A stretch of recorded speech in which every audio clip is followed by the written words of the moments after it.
tal? ¿Cómo le va? Buenas noches, un gusto estar con usted. Bueno, un nuevo programa de Medicina para Todos. Y como le digo, siempre un programa creado en el Hospital Privado Universitario de Córdoba, exclusivamente para que usted pueda proteger la salud de su familia.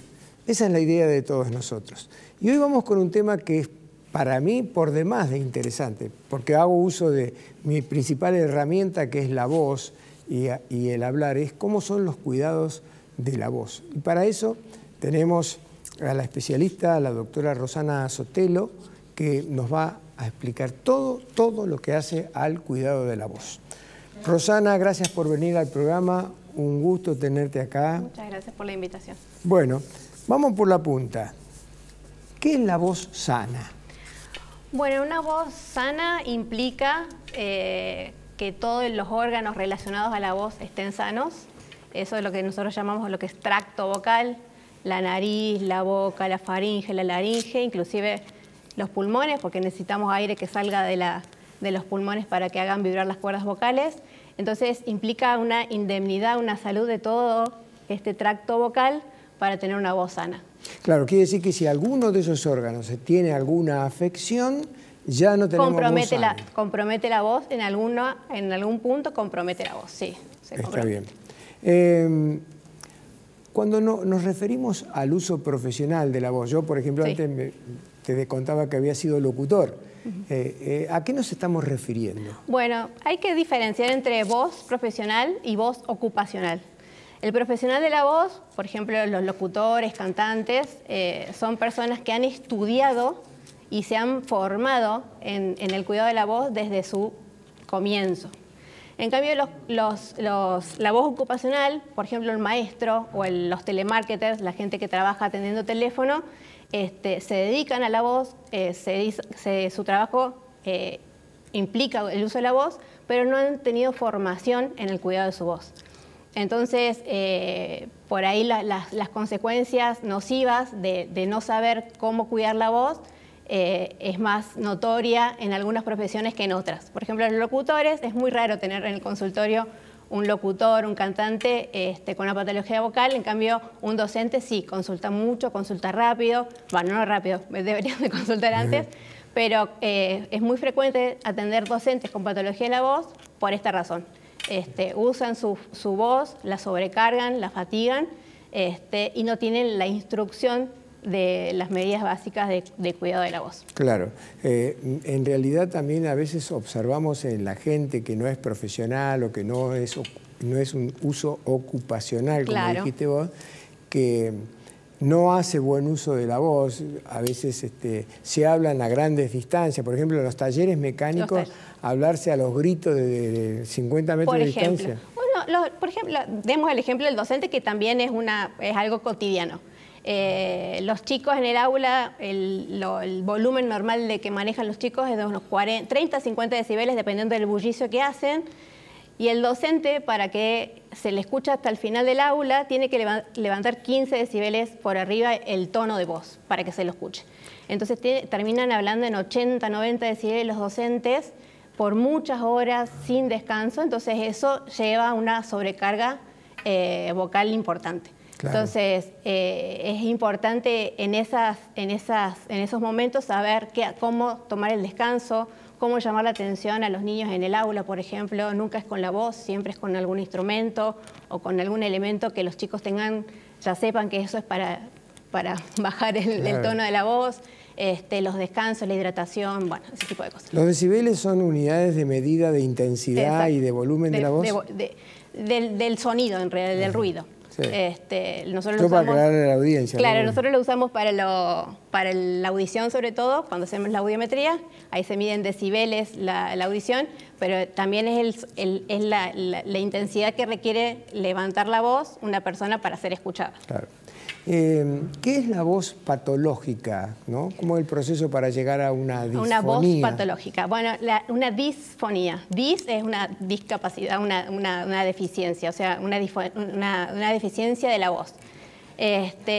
Nosotros tenemos como dos grandes grupos de disfonías, que son las disfonías funcionales, donde solamente la parte funcional está trabajando mal, Generalmente son pacientes que hacen mal uso y abuso de la voz, entonces hay una sobrecarga de estos músculos de la faringe que terminan aumentando esa tensión para mantener esa voz alta, esa voz intensa por mucho tiempo, que termina lastimando las cuerdas vocales. Y después la otra grupo son las patologías orgánicas, como los nódulos, los pólipos, los quistes, que eso ya cuando el abuso pasa por mucho tiempo, a veces termina en una lesión cordal. Entonces eso, la idea es no llegar a la lesión cordal y detectar la patología lo antes posible. Y los nódulos y los pólipos, como dijiste recién, ¿cómo se cura eso? Cuando están afectados, ¿no? Cuando están afectados, bueno, dependiendo de la detección, digamos, cuando son detectados. Los nódulos generalmente son por lesiones fonotraumáticas, se llaman. Entonces, si son generalmente, lo que se hace es una evaluación médica y eventualmente el fonoaudiólogo hace el tratamiento rehabilitador. Está bien. Creo que vos lo mencionaste, pero por las dudas te lo vuelvo a preguntar.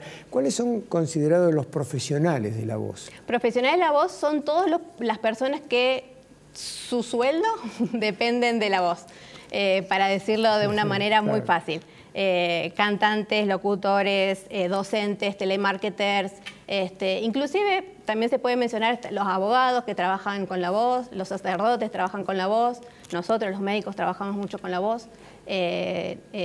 Somos gente que hablamos en nuestro trabajo, en nuestro oficio. Inclusive en el caso de los abogados, desde que se instrumentaron los juicios orales en la Argentina, tuvieron mayor exposición, supongo yo, ¿no? Claro. Como los actores de teatro que de repente tienen que tener la voz bien impostada para que se lo escuche desde la última fila. De la última fila.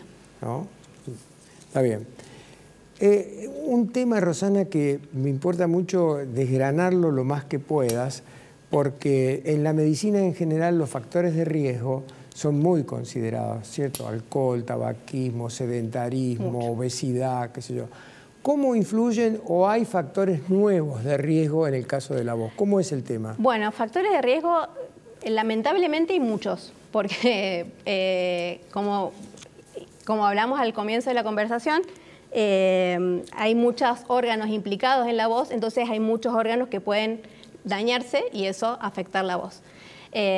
Por ejemplo, las alergias, todo lo que sea rinitis, sinusitis crónicas, eso afecta la entrada de aire por la nariz, entonces hay una menor capacidad de respirar, por ejemplo. Entonces eso afecta negativamente la voz. El cigarrillo causa una inflamación crónica al pasar el humo del tabaco por la mucosa de las cuerdas vocales. Que pasa medio caliente, ¿no? Pasa caliente y sabemos que tiene como 4.000 factores nocivos, factores químicos que dañan directamente la mucosa. Es muy nocivo.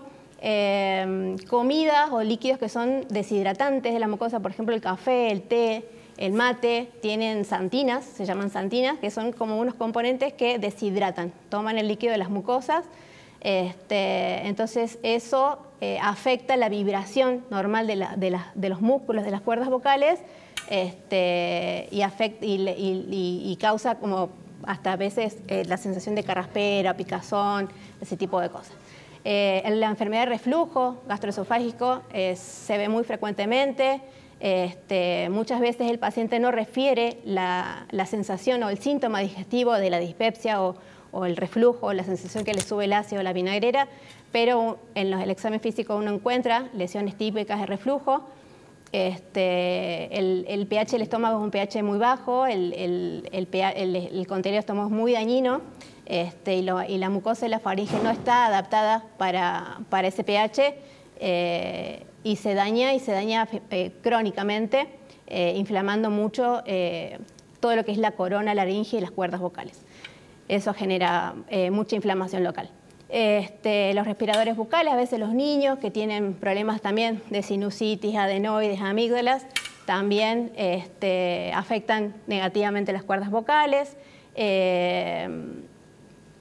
Y básicamente sería lo más grave sería eso. Después hay cosas menos frecuentes, como las patologías endocrinas, problemas de tiroides, pero tiene que ser una gran desbalance de las hormonas para que afecten negativamente. Está bien. Entre los factores de riesgo generales para la medicina aparece la hipertensión. ¿Acá influye en algo?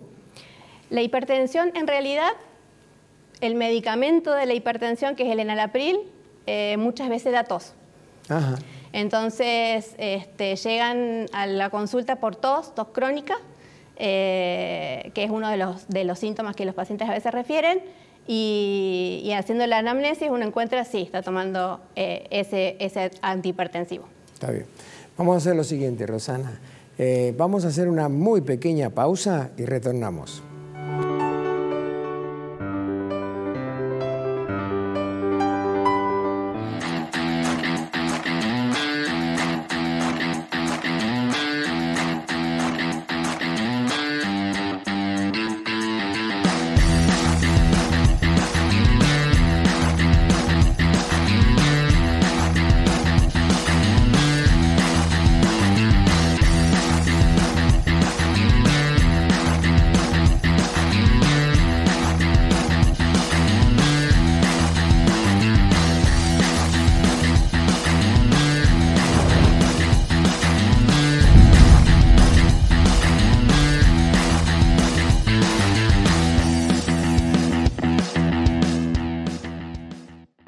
En Hospital Privado Universitario de Córdoba estamos orgullosos de ser el primer hospital del interior de Argentina en acreditar en Joint Commission International. Hospital Privado Universitario de Córdoba. Acreditamos nuestro compromiso con vos. La Avenida del Piamonte completamente renovada. Construimos nuevas veredas, cordones cuneta y sumamos una senda para bicicletas.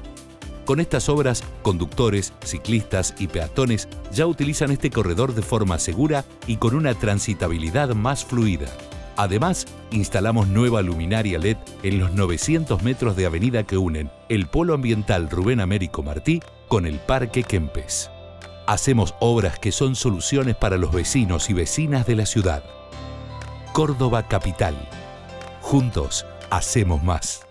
Las noticias de Córdoba y el país, encontralas en www.canalc.com.ar. Información de último momento, política, economía, deportes, entretenimiento, virales y todo lo que tenés que saber para estar informado. Seguí también la programación de Canal C Argentina en vivo. Visitanos www.canalc.com.ar. Estamos conectados, estamos con vos en todo el país. En Hospital Privado Universitario de Córdoba estamos orgullosos de ser el primer hospital de Córdoba y del interior de Argentina en acreditar Joint Commission International. Eso significa que cumplimos con los más altos estándares internacionales de calidad y seguridad en la atención de nuestros pacientes. Hospital Privado Universitario de Córdoba. Acreditamos nuestro compromiso con vos.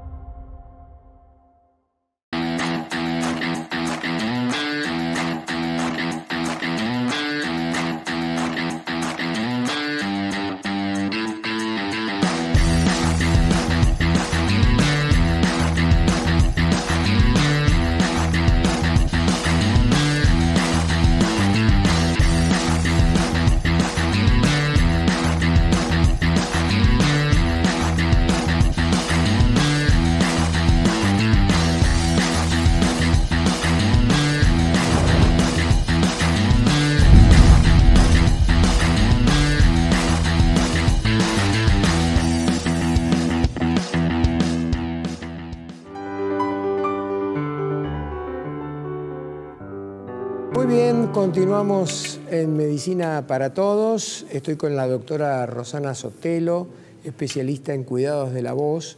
Y qué importante, ¿no? La voz, nada menos, nuestro principal sistema de comunicación, sistema y herramienta. De no ser por la voz, tendríamos que comunicarnos de manera escrita con todos los problemas que ello trae, ¿no? Por la falta de ortografía, sobre todo. Pero bueno, Rosana, el niño es algo muy especial, ¿no? En la medicina, supongo yo. ¿Cuáles son las principales patologías de la voz en el niño? Bueno, la principal es la inflamatoria, la viral, que es la laringitis viral. Estamos comenzando la época invernal. Es muy frecuente los virus en los niños. Por eso es tan importante el tema de la prevención, el tema del lavado de manos, la ventilación de los ambientes. Las casas se abren, se limpia. Ventilan. Se cierra y se limpia con algo húmedo, nunca se levanta el polvillo. Lavado de manos, como dije hoy, ventilar los ambientes es fundamental para prevenir las infecciones del invierno. Y después la consulta típica del niño con respecto a una disfonía, que generalmente los pediatras nos mandan al niño difónico, son los nódulos. Son niños gritones que juegan al fútbol, que se manejan en su vida cotidiana con una voz muy fuerte. Entonces terminan, esa intensidad hace como un latigazo entre las dos cuerdas vocales, las lastima y genera, son los chichoncitos en el borde libre que impide que se cierren correctamente. Y se escapa el aire cuando están hablando, claro. Entonces eso genera una disfonía. Cuando yo era más chiquita, se decía que no había que hacer nada porque eso cuando llegaba la muda vocal, la laringe crecía y desaparecían, que es real, digamos, desaparecen los nódulos, pero queda el mal hábito, queda ese hábito del niño gritón, mal respirador, con una mala posición de todos los músculos orofaciales. Por eso es muy importante la consulta del niño difónico. No es normal escuchar un niño difónico, no es que ya va a crecer y va a pasar. Es muy importante el control, el diagnóstico y si es necesario un tratamiento fonoaudiológico. Y recomendarle a los padres que no le enseñen al chico a hablar gritando, ¿no? Porque en algunas familias todo se hace a los gritos. Descartar una hipoacusia es muy importante. Los niños mocosos, por ahí juntan moco en el oído medio, se llama otitis media con efusión. Eso genera una leve pérdida auditiva, entonces el niño tiene que levantar la voz para escucharse a sí mismo. Esto también genera una pérdida auditiva. Claro. Entonces, bueno, obviamente el control clínico es completo, pero hay cosas que sí o sí hay que descartar en un niño difónico. Está bien. Rosana, ¿y cuáles son las principales patologías en los adultos? El adulto es un poquito más variado. La consulta más frecuente son las disfonías, se llaman disfonías funcionales, que es lo que estuvimos hablando antes, que son las disfonías por mal uso y abuso vocal, en donde hay diferentes grados de gravedad, digamos, para decirlo así, en donde como que se descoordina el respirar con hablar. Entonces, para alguna patología que ya mencionamos, entonces aumenta la tensión de la cuerda vocal para tratar de retener aire, entonces eso genera una tensión y esa tensión va aumentando en el tiempo, generando mecanismos adaptativos de la faringe, entonces aumenta el uso de las cuerdas vocales falsas, la voz se hace más baja, más grave, se pierde mucha potencia, mucha intensidad de la voz. Esa es como la patología más frecuente porque uno usa y abusa de la voz. Si esto se perpetúa en el tiempo, ahí vienen las complicaciones que son las orgánicas, los quistes, los pólipos, los nódulos. Eso ya necesitamos otros mecanismos de diagnóstico.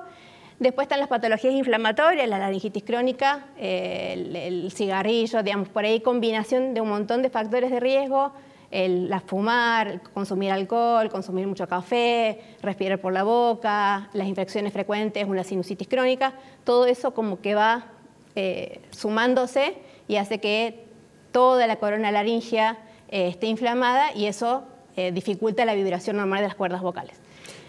Y después hay patologías más raras, por suerte no se ve tanto, pero está el cáncer de laringe, de los fumadores, y hay que tener también muy en cuenta el adulto mayor también tiene una patología específica que se llama presbifonía, que es cuando vamos envejeciendo vamos perdiendo masa muscular, entonces eso también dificulta el cierre completo de las cuerdas vocales y hay un escape de aire.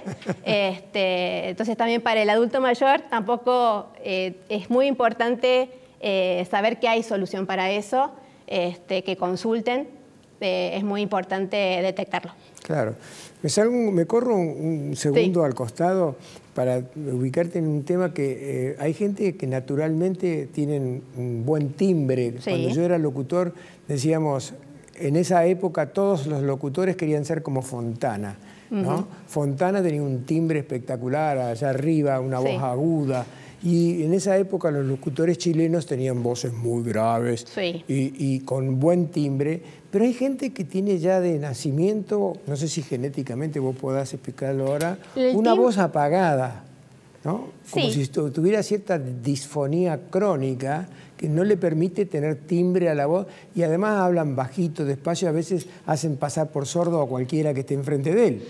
¿No? Eso es, el timbre lo dan los que nosotros le decimos resonadores. Entonces el aire sale de la tráquea, hace vibrar las cuerdas vocales y retumba en la lengua, en el velo y en los senos paranasales. Entonces nuestro color de la voz, lo que se dice timbre, depende de nuestros resonadores. Y eso sí depende de la estructura ósea, de la ventilación de los senos paranasales, de cómo están estos músculos orofaciales trabajando. Por ejemplo, un respirador bucal, una persona con algunos pesos de más, un poco de sobrepeso, generalmente la lengua es muy grande, muy voluminosa, el velo cae por el traumatismo del ronquido, entonces eso deja muy poco espacio para que la voz se proyecte. Entonces, son voces chiquitas con muy poca proyección, tiene mucho que ver con eso. Las personas hipoacúsicas, hay algunas personas hipoacúsicas que no pueden levantar la voz porque le retumba su propia voz al escucharse, entonces hablan bajito. Sí, el timbre es lo que nos da la característica y la característica tiene que ver ya con todo esto, no es solamente con las cuerdas vocales, sino que con el tracto vocal. Está bien. Rosana, ¿cómo hacemos para diferenciar una patología de otra? Las patologías, bueno, uno por ahí, como cuando ya entra el paciente, va como haciendo como un escaneo. Al escucharlo es muy importante escuchar el paciente. La voz, cuando nosotros entra el paciente y lo escuchamos hablar por primera vez, ya uno como que va pensando qué puede llegar a tener. Hay como unas escalas que uno tiene para el nivel de ronquera, el nivel de aspereza, el nivel de soplosidad de que uno escucha en la voz. Las fonoaudiólogas son como más especialistas, pero el otorrino tiene que tener un entrenamiento de lo que se llama la acústica de la voz. Eso ya como nos va orientando más o menos. El examen clínico completo, todo el otorrino. Y después ya se piden exámenes complementarios que se pueden pedir, son como el gold estándar, lo que siempre hacemos, que se llama la fibroscopía, fibrolaringoscopía. Hay dos formas de hacerla, que es la flexible y la rígida. La flexible es el cañito, que a todos le tienen mucho miedo, yo no sé por qué, que es la fibra óptica que entra por la nariz y llega a la faringe y graba todo el trayecto hasta las cuerdas vocales. Y uno pide hacer unos ejercicios con la voz para ver cómo se mueven, cómo se abren, cómo sube, cómo asciende, bueno, todas unas determinadas cosas para ver el funcionamiento y cómo repercute, si existiera una lesión, cómo repercute esa lesión en este funcionamiento. Y después la fibroscopía rígida, que es un cañito rígido, un endoscopio rígido, que entra por la boca, entonces el paciente tiene que estar muy relajado, abre la boca, saca la lengua y uno tracciona un poquito la lengua y entra con el endoscopio. Y ahí vemos desde la faringe para abajo, pero se ve perfectamente, se ve, digamos, si queremos abordar la laringe, se ve perfectamente también todo, cómo funcionan las cuerdas vocales. Está bien. Vos que sos una experta en el tema, ¿qué recomendaciones nos darías para cuidar la voz? Número uno y principal, la hidratación, mantenernos hidratados. Muy poca gente toma agua. Tomar agua implica tomar agua, dejar el agua que hidrate bien la mucosa de la boca y después tragarla. No tienen que pasar muchas horas entre las tomas de agua, tiene que ser durante todo el día, no tomar los 2 litros, 1 litro al mediodía, sino durante todo el día tomar agua, evitar el carraspeo. El carraspeo hace mucho daño a las cuerdas vocales, las inflama y las lastima. Evitar hablar en lugares con mucha gente, uno tiene que levantar el tono de la voz para hacerse escuchar, eso hace mucho daño. Evitar todos los tóxicos que mencionamos, café, alcohol, cigarrillo, en la medida de lo posible. Y tomar descansos. Cuando alguien va a usar la voz, va a requerir usar su voz, tomar los descansos después de usar la voz. Yo le doy el ejemplo a los pacientes del maratonista. Un maratonista duerme, descansa, elonga, se hidrata y come bien. Cuida sus músculos y las cuerdas vocales son músculos que requieren el mismo cuidado, la misma atención. Entonces, la hidratación, ejercicio, la actividad física es muy importante. La actividad física nos fortalece lo que se llama core. Los que hacen educación física saben que esto es el core, para tener una buena postura en la cintura escapular, donde se anclan todos los músculos de la faringe. Eso es muy importante. Me salgo otra vez, perdón, Rosana. Así como hacemos ejercicios para fortalecer los bíceps, los músculos, si las cuerdas vocales son también músculos, ¿hay ejercicios para fortalecer las cuerdas vocales? Claro. Esa es la función primordial de las fonoaudiólogas. Ajá, hay que hacerlo con la fonoaudióloga. Claro, pero es muy importante trabajo sinérgico, digamos, entre el otorrino con un buen diagnóstico, si existiera la patología, y la fonoaudióloga que se dedique a hacer voz. Sí, hay un montón de ejercicios y andan muy bien. Está bien. Me hace seña de que nos queda un minuto. ¿Qué tipos de tratamientos existen? ¿Te podés explicarnos un poquito el tema? Tratamientos, bueno, fonoaudiológico.